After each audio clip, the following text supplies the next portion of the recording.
কি ইংরেজি হতে পারে, বাংলা হতে পারে, আরবি, উর্দুও হতে পারে ইত্যাদি বলছে বুঝতে সক্ষম।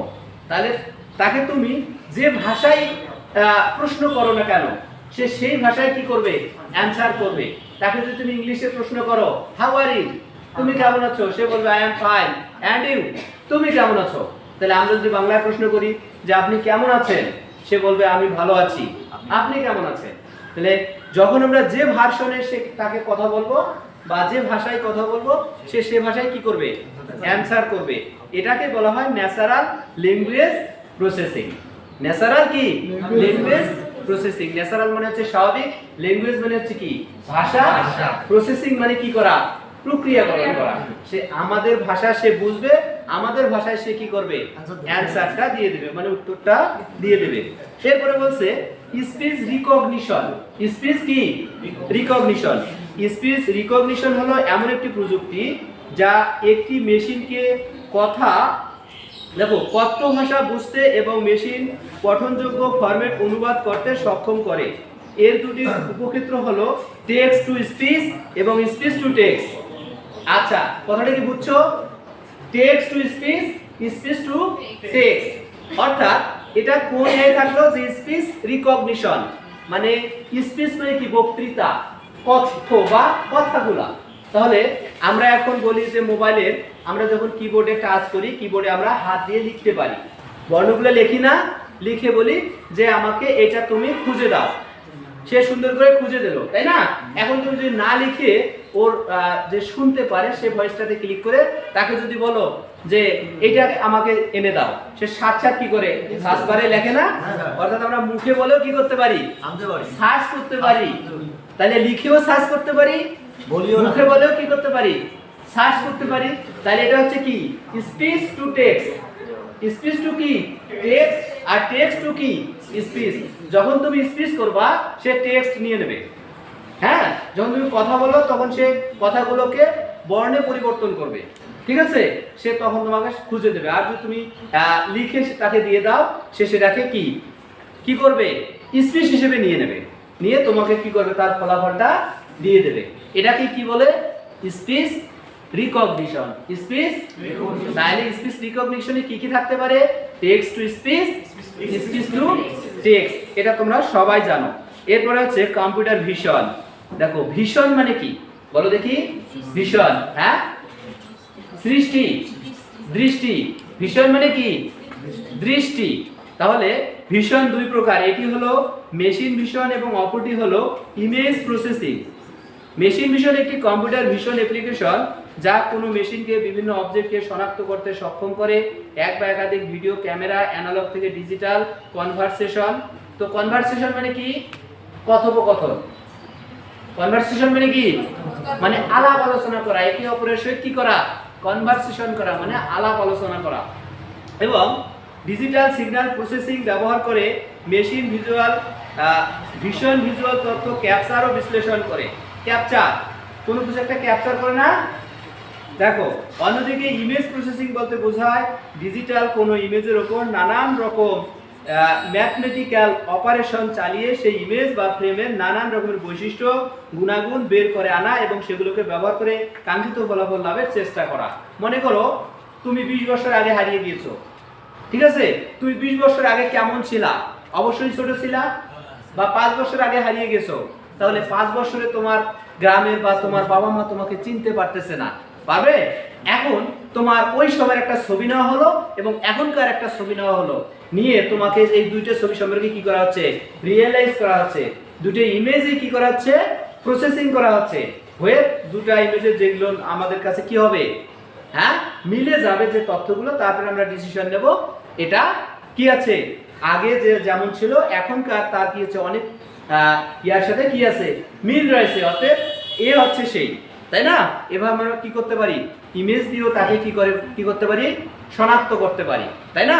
দেখো কারো ছবি দেখে আমরা বুঝতে পারি এ অমুক, তাহলে তার নাম বলার কি হয় না, প্রয়োজন পড়ে না। তাহলে ছবি দেখে আমরা কি করতে পারি, ডিক্লেয়ার করতে পারি যে এ কে। এরপরে আছে এক্সপার্ট সিস্টেম। এটা পরীক্ষায় আসবে।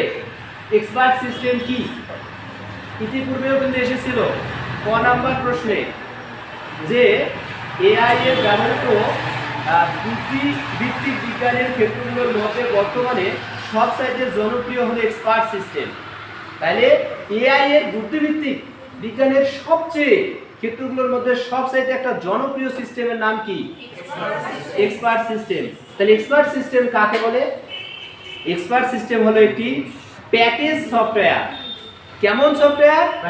প্যাকেজ সফটওয়্যার যা সুসংগঠিত তথ্য ব্যবহার করে কম্পিউটারকে কোনো বিষয়ে দক্ষ বা বিশেষজ্ঞ করে তোলে। তো আমরা এমনিতেও জানি এক্সপার্ট মানে হচ্ছে দক্ষ বা বিশেষজ্ঞ, মানে বিশেষভাবে বিশেষায়িত মানে দক্ষ, তার মানে কি এক্সপার্ট। তাহলে এটা একটা কি প্যাকেজ সিস্টেম অ্যাপ্লিকেশন, মানে প্যাকেজ তো জানো অনেকগুলোর উপাদানের সমন্বয়ে একটা প্যাকেজ তৈরি হয়, বলে না যেটার সাথে আপনি যদি একটা মোবাইল কেনেন এর সাথে সিম ফ্রি, কভার ফ্রি, টাচের ইয়াটা ফ্রি, তাই না, চার্জারটাও ফ্রি, হেডফোন ফ্রি। তাহলে এগুলো হচ্ছে কি এটা সব মিলে একটা কি প্যাকেজ। অনেক মোবাইলে দেখা যায় এতগুলো প্যাকেজ থাকে না, খালি মোবাইলটা কিনলে মোবাইলটাই পাওয়া যায়, একটা কি কভারও দেয় না, তাই না। তাহলে ওটা তো কি থাকে না, প্যাকেজ থাকে না। তাহলে প্যাকেজ বলতে কি বুঝলাম, যে অনেকগুলো কি উপাদানের সমন্বয়ে একটা কি প্যাকেজ বলছে। আবার দেখো যে এক্সপার্ট সিস্টেম হলো একটি প্যাকেজ সফটওয়্যার। একটি কি সফটওয়্যার? মানে অনেকগুলো সফটওয়্যার মিলে একটা কিন্তু প্যাকেজ হয়েছে, তাই না। তাহলে অনেকগুলো সফটওয়্যার যখন এখানে কাজ করবে তাহলে সেটার কাজটা অনেক দ্রুত, অনেক সুন্দর এবং অনেক স্বচ্ছ হবে। তাহলে এক্সপার্ট হয়ে গেল। হ্যাঁ, এর জন্য এক্সপার্ট হয়েছিল যে এক্সপার্ট সিস্টেম হলো একটি প্যাকেজ সফটওয়্যার যা সুসংগঠিত তথ্য ব্যবহার করে কম্পিউটারের কোনো বিষয়ে দক্ষ বা বিশেষজ্ঞ করে তোলে বা কি শক্তিশালী করে তোলে। ব্যবহারকারীরা এই সিস্টেম থেকে প্রশ্ন করে উত্তর জানতে পারেন, যেমন ডাক্তাররা চিকিৎসা সংক্রান্ত জটিল সমস্যার কথা ক্যাডুলাস ও মাইসিন নামক এক্সপার্ট সিস্টেম থেকে প্রশ্ন করে জেনে নিতে পারে। দেখছেন অনেক কি এমন জটিল রোগী গিয়েছে ডাক্তারের কাছে, ডাক্তার এটা সিদ্ধান্ত নিতে পারছে না, তখন ডাক্তার যদি এআই কে প্রশ্ন করে যে আমি এই রোগীর এই সমস্যা, আমি এনাকে কিভাবে অপারেশনটা করতে পারি, এনার অপারেশনটা আমি কিভাবে করতে পারি, যদি এআই কে প্রশ্ন করা হয় তাহলে এআই কি করবে, এই কথা ক্যাডুলাস ও মাইসিন নামক এক্সপার্ট সিস্টেম থেকে সে কি করে দেবে, উত্তরটা দিয়ে দিবে। তাহলে আমরা ওখান থেকে জেনে নিতে পারবো। তাহলে কম্পিউটার ডিজাইনাররা তাহলে যিনি কম্পিউটার কি করছেন, ডিজাইন করছেন, মডিফাই করছেন, অনেক সুন্দর করছেন, এটাই তো ডিজাইন। দেখো আরআই নামক এক্সপার্ট সিস্টেমকে প্রশ্ন করে সাহায্য নিতে পারে। এক্সপার্ট সিস্টেম কারিগরকে সাহায্য করতে পারে, জটিল যন্ত্র সারিয়ে তুলতে যুদ্ধের কৌশল শিক্ষা দিতে পারে, মানসিক অফিসারকে দেখো তো সামরিক অফিসারকে। কম্পিউটার যত দ্রুত হবে এক্সপার্ট সিস্টেমও তত বেশি এক্সপার্ট হতে পারবে। এক্সপার্ট সিস্টেম গঠনে সহায়তাকারী উপাদানগুলো হলো নলেজ বেস ও সফটওয়্যার রিসোর্স। তাহলে আমরা এটা বুঝলাম যে আসলে এক্সপার্ট সিস্টেম কাকে বলে। হ্যাঁ, এটা কিভাবে কাজ করে থাকে। এক্সপার্ট সিস্টেমটা কি বলো দেখি, একটি প্যাকেজ সফটওয়্যার। এক্সপার্ট সিস্টেমটা কি, প্যাকেজ সফটওয়্যার যা সুসংগঠিত তথ্য ব্যবহার করে কম্পিউটারকে কোনো বিষয়ে দক্ষ বা বিশেষজ্ঞ করে তোলে। তাহলে যে কোনো প্রশ্ন আমরা এক্সপার্ট সিস্টেমকে করলে সে কি করবে, অ্যানসার বা উত্তর দিয়ে দেবে। তাহলে আমরা জানলাম এটা মূল উপাদান কি জানলাম বলো, নলেজ বেস, নলেজ বেস, আর একটা কি সফটওয়্যার রিসোর্স, সফটওয়্যার কি রিসোর্স। তো আমরা নিচ্ছি না এখানে। তো একটু আগে যেটা বলছিলাম যে চ্যাট জিপিটির কথা বলছিলাম, ঠিক আছে, চ্যাট কি জিপিটি। তো এটা বলছে চ্যাট বট এক ধরনের কম্পিউটার প্রোগ্রাম যা মানুষের সাথে বুদ্ধিদীপ্ত আলাপ আলোচনা চালিয়ে যাওয়ার সক্ষমতা নিয়ে বানানো হয়েছে। তোমার বন্ধু নাই, চ্যাট জিপিটি তোমার বন্ধু হতে পারে। তোমার সাথী নাই, তার সাথে তুমি গল্প করতে পারো, আলাপ আলোচনা করতে পারো, সব সমস্যার সমাধান করতে পারো। তোমার কি মন খারাপ, তোমার কি ভালো লাগতেছে না, তুমি চ্যাট জিপিটির কাছে গিয়ে তাকে প্রশ্ন করো যে আজকে আমার মন খারাপ, আমি কি করব। সে তোমাকে বলবে তুমি একটা বই পড়ো, তোমার যদি খুব বেশি খারাপ লাগে তুমি ঘুমিয়ে পড়ো, এত থেকে এতটা সময় তুমি ঘুমাও, তারপর উঠে ফিরে সে কিছু খাও, তোমাকে সমস্ত পরামর্শ সে দিয়ে দেবে। তাহলে দেখো কত সুন্দর একটা বিষয়। হ্যাঁ, আমাদের কি আরো মন খারাপের কিছু আছে? তাহলে মন অটোমেটিক্যালি ভালো হয়ে যাবে ওখানে যদি আমরা যাই। তারপর দেখো কৃত্রিম বুদ্ধিমত্তার ব্যবহার, এআই। এআই এর ব্যবহার কোথায় কোথায় করা হয়? তাহলে এআই মানে কি বলো? এআই মানে আর্টিফিশিয়াল ইন্টেলিজেন্স। তাহলে আর্টিফিশিয়াল ইন্টেলিজেন্সের ব্যবহার কোথায় কোথায় করা হয়? তো দেখো, এক, সবাই শুনতেছো? এক, মনুষ্যবিহীন গাড়ি এবং বিমান চালনার ক্ষেত্রে। এমন কিছু গাড়ি আছে যেখানে মানুষ চালনা করে না, বা মানুষ চালায় না, বা মানুষ থাকে না, ঠিক আছে? কিছু ফ্লাইট বা বিমান আছে যেগুলোতে মানুষ থাকে না, যেমন ড্রোন। হ্যাঁ, ড্রোনগুলা উড়ানো হয়, ড্রোনে কি মানুষ চালায় বা মানুষ থাকে?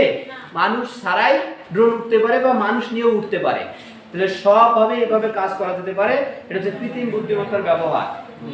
দুই, আবহাওয়ার সফল ভবিষ্যৎবাণী করার ক্ষেত্রে।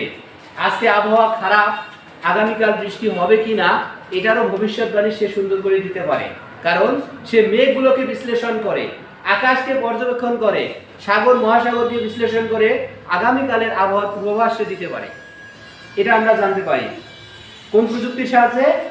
এআই। তারপরে বলছে জটিল গাণিতিক সমস্যার সমাধানের ক্ষেত্রে, যেমন ম্যাক্সিমা একটা কি জটিল গাণিতিক সমস্যা, এখান থেকে আমরা শিখতে পারি। যেমন তোমার একটা অঙ্ক তোমার হচ্ছে না, যে তুমি সায়েন্সে পড়ো, তোমার একটা ক্যালকুলেশন হচ্ছে না, বা তুমি ক্যালকুলাসের একটা সমাধান জানতেছো না, সেখানে সমীকরণটা দিয়ে ইন্টারচার্জ দিলে সুন্দর করে সে ফলাফলটা দিয়ে দেবে, বা অঙ্কটা করে দিবে, সে মানুষের মতো অঙ্ক করে দেবে, এত সুন্দর সে, বা এত এক্সপার্ট। এরপর হচ্ছে ক্ষতিকর বিস্ফোরক শনাক্ত ও নিষ্ক্রিয় করার কাজে। এআই টেকনোলজি বা প্রযুক্তি যদি আমরা ব্যবহার করি, কোথাও যদি কোনো মাটির নিচে যদি কোনো ক্ষতিকর পদার্থ থাকে বা কোনো বিস্ফোরক দ্রব্য থাকে, সে সুন্দর করে শনাক্ত করে বের করে নিয়ে আসতে পারবে, এবং সেখানে যদি বিস্ফোরিত হয় তাতেও কোনো সমস্যা হবে না, কারণ সেখানে কোনো মানুষ মারা যাবে না। আমাদের প্রযুক্তিটা কি ক্ষতি হবে, কিন্তু সেখানে মানুষের কোনো ক্ষতি হবে না। আর সরাসরি যদি মানুষই যা শনাক্ত করতে ধরে, সেখানে যদি বিস্ফোরিত হয়ে যায়, তাহলে মানুষ সহ তো মারা যাবে, তাই না?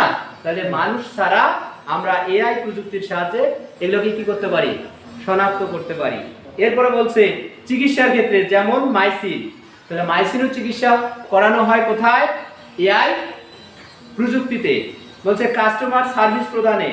তাহলে আমরা যখন ফোন করি, অলওয়েজ অল টাইম বা সব সময় দেখবা কেউ না কেউ ফোনটা কি করতেছে? রিসিভ করে দিচ্ছে বা কানেক্ট করে দিচ্ছে। এটা কে করে দিচ্ছে? এআই টেকনোলজি বা এআই প্রযুক্তি।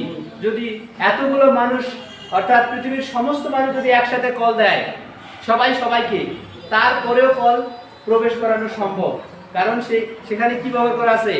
এআই প্রযুক্তি ব্যবহার করা আছে, যে অটোমেটেড অনলাইন অ্যাসিস্ট্যান্ট। অটোমেটেড, তোমরা জানো অটোমেটিক মানে কি? আপনি না, নিজেই অটোমেটিক্যালি আপনি ভাবে নিজেই হবে, এরকম। বলছে বিনোদন, সোশ্যাল মিডিয়া ও গেম খেলায়, যেমন দাবা খেলায়। তো তোমরা এআই টেকনোলজির সাহায্যে গেমও খেলে থাকো, তাই না? অনলাইনে গেম খেলো না কম্পিউটারের সাথে? হ্যাঁ, যে কোনো গেম তোমরা কম্পিউটারের সাথেও খেলতে পারো। তাহলে কোনো প্রতিপক্ষ ছাড়াই বা মানুষ ছাড়াই আমরা যন্ত্রের সাথেও গেম খেলতে পারি। এরপরে দেখো অনেক বড়, কঠিন ও জটিল কাজে স্বয়ংক্রিয়ভাবে তথ্য সংরক্ষণ ও বিশ্লেষণের ক্ষেত্রে। তাহলে কি বলছে? এটা কত নম্বর? দেখো, স্বয়ংক্রিয়ভাবে তথ্য সংরক্ষণ ও বিশ্লেষণের ক্ষেত্রে। তারপর বলছে পরিকল্পনা ও শিডিউল তৈরির ক্ষেত্রে। তুমি বলতেছো যে আমার একটা রুটিন বানিয়ে দাও, তাহলে এআই তোমাকে একটা রুটিন বানিয়ে দেবে, তোমার কর্ম পরিকল্পনা বানিয়ে দেবে, কিভাবে তুমি ঘুমাবা, কাজ করবা, পড়াশোনা করবা, সব কিছুর একটা সে তালিকা তৈরি করে দিতে পারবে। এরপরে বিভিন্ন ডিভাইসের সূক্ষ্ম ত্রুটি শনাক্তকরণে। একটা তুমি ডিভাইস নিয়ে কাজ করতেছো, এই ডিভাইসের মাদারবোর্ডের একটা সমস্যা আছে, কিন্তু সেটা তুমি ধরতে পারতেছো না, সেটা তুমি কম্পিউটারকে অর্থাৎ এআই প্রযুক্তির সাহায্য নাও, সুন্দর করে সে কি করে দেবে? সেটা সমাধান করে দেবে। দেখো প্রাকৃতিক ও খনিজ সম্পদ খুঁজে বের করার কাজে, কোথায় কোনো প্রাকৃতিক সম্পদ বা খনিজ সম্পদ আছে কিনা এআই প্রযুক্তির সাহায্যে আমরা কি করতে পারবো? শনাক্ত করতে পারবো। ব্যাংকিং কার্যক্রম পরিচালনা ও ই কমার্সের ক্ষেত্রে। এরপরে বলছে বিভিন্ন অফিসে স্টাফদের প্রতিদিনের কর্মতালিকা বন্টনে, অনলাইনে সাহায্যকারী হিসেবে ওয়েব পেজে অ্যাভাটার হিসেবে, যানবাহনের গতির সাথে মিল রেখে গাড়ির গিয়ার পরিবর্তন, অটো পাইলটের মধ্যে বিমান চালনা, যুদ্ধক্ষেত্র পরিচালনা, মহাকাশ গবেষণা প্রভৃতি কাজে।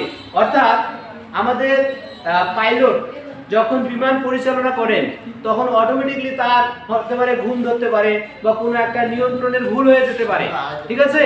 তখন কি করে, ওখানে যে এআই প্রযুক্তি দেওয়া আছে, অটোমেটিক এআই প্রযুক্তি বলে দেয় যে স্যার আপনি ভুল ম্যাপে চলে যাচ্ছেন, আপনি অবশ্যই টার্ন করেন, অর্থাৎ মোড় নেন বা বাদ নেন, আপনি আপনার গাড়ির গতি নিয়ন্ত্রণে রাখুন।